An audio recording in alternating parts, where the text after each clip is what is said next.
আসসালামু আলাইকুম। হ্যালো, আমি নাস রেসিপিতে আপনাদের সবাইকে স্বাগতম। আবারও হাজির হয়ে গেলাম নতুন এবং মজাদার একটি রেসিপি নিয়ে। আজ আমি আপনাদেরকে চাপা শুটকির ভর্তা তৈরি করে দেখাবো। এই ভর্তাটা কিন্তু খেতে অনেক মজার হয়। বেশি করে পেঁয়াজ, রসুন আর মরিচ দিয়ে ঝাল ঝাল করে কিন্তু এই ভর্তাটা বানালে খেতে খুবই ভালো হয়। গরম ভাতের সাথে খেতে কিন্তু খুবই ভালো লাগে, আর যে কেউই কিন্তু এটা একদম হাত চেটে পুঁতে খাবে। তো আমার আজকের রেসিপিটি যদি আপনাদের কাছে ভালো লেগে থাকে, প্লিজ ভিডিওতে লাইক, কমেন্ট, শেয়ার এবং আমার চ্যানেলটি সাবস্ক্রাইব করে পাশে থাকবেন। তবে চলুন দেখে নিই কীভাবে তৈরি করতে হয় এই মজাদার ভর্তা। তো ভর্তাটা তৈরির জন্য আমি এখানে 4 পিস চাপা শুটকি নিয়ে নিয়েছি। তার সাথে নিয়েছি হচ্ছে আস্ত পেঁয়াজ, রসুন আর মরিচ। এগুলো আমি পরে কেটে নিব। আর এবার মাছগুলোকে হচ্ছে আমি পরিষ্কার করে নিব। আর দেখতেই পাচ্ছেন মাছের পরিমাণটা কিন্তু আমি এখানে অল্প নিয়েছি, তবে পেঁয়াজ রসুনটা বেশি করে দিব। এতে করে কিন্তু খেতে অনেক মজার হবে। মাছগুলোকে কিন্তু আমি 5 মিনিট ভিজিয়ে রেখেছিলাম। যখন এটার আঁশটা নরম হয়ে আসবে তখন কিন্তু আমি এগুলোকে ভালো করে পরিষ্কার করে নিব। যখন মাছটা শুকানো হয় বা শুটকিটা বানানো হয় তখন কিন্তু খোসা সহই এটাকে শুকানো হয়, তাই আমাদের কিন্তু খুব ভালো করে মাছটা পরিষ্কার করে নিতে হবে।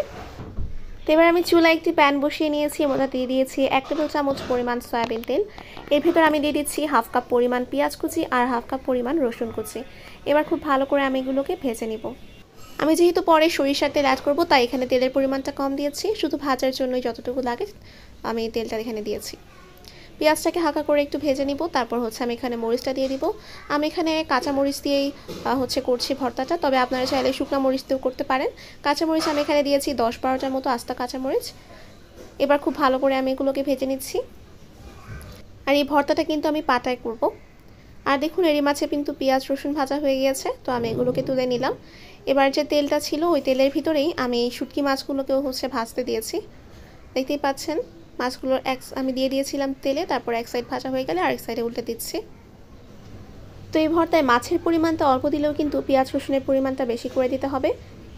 আর ঝালের পরিমাণটাও আপনাদের পছন্দ অনুযায়ী আপনারা দেবেন। তো মাছটাও কিন্তু ভাজা হয়ে গিয়েছে। এ পর্যায়ে আমি মাছগুলোকে পাটায় বেটে নিচ্ছি, সাথে কিন্তু একটু লবণও দিয়েছি। লবণ দিয়ে আমি খুব ভালো করে মাছটাকে বেটে নিচ্ছি। মাছটা বাটা হয়ে গিয়েছে, আমি এটাকে তুলে রেখেছি। আর এই পর্যায়ে আমি এখানে আগে থেকে যে পেঁয়াজ রসুন আর মরিচটা ঢেকে রেখেছিলাম সেটা দিয়ে দিলাম। এটাও কিন্তু আমি লবণ দিয়ে খুব ভালো করে বেটে নিচ্ছি। আর খেয়াল রাখবেন ভর্তায় যেন লবণের পরিমাণটা একদম পারফেক্ট হয়। লবণের পরিমাণটা ঠিক থাকলে কিন্তু ভর্তাটা খেতে অনেক মজার হবে। আর দেখুন এরই মাঝে কিন্তু পেঁয়াজ রসুন আর মরিচটা আমি ভালোভাবে বেটে নিয়েছি। তো এই পর্যায়ে আমি মাছটাকেও এখানে দিয়ে দিলাম, মানে মাছটা যে বেটে রেখেছিলাম সেটা আবারও আমি এটাকে ভালো করে বেটে নিচ্ছি। আর দেখুন আমি কিন্তু ভর্তাটা খুব ভালো করে বেটে নিয়েছি। আমাদের ভর্তাটা বানানো হয়ে গিয়েছে। এই পর্যায়ে আমি এখানে কিছুটা পরিমাণ সরিষার তেল দিয়ে দিয়েছি, 1 টেবিল চামচ মতো।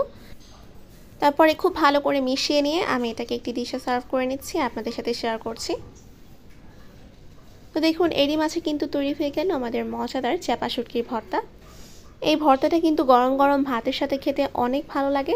আপনারা অবশ্যই কিন্তু এভাবে বাসায় ট্রাই করে দেখবেন।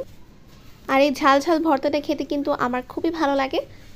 আমার আজকের রেসিপিটি যদি ভালো লেগে থাকে তাহলে প্লিজ ভিডিওতে লাইক করবেন এবং বেশি বেশি শেয়ার করে দিবেন ফ্রেন্ডস ফ্যামিলির সাথে, এবং কমেন্ট করে জানাবেন কেমন লাগলো আজকের রেসিপিটি।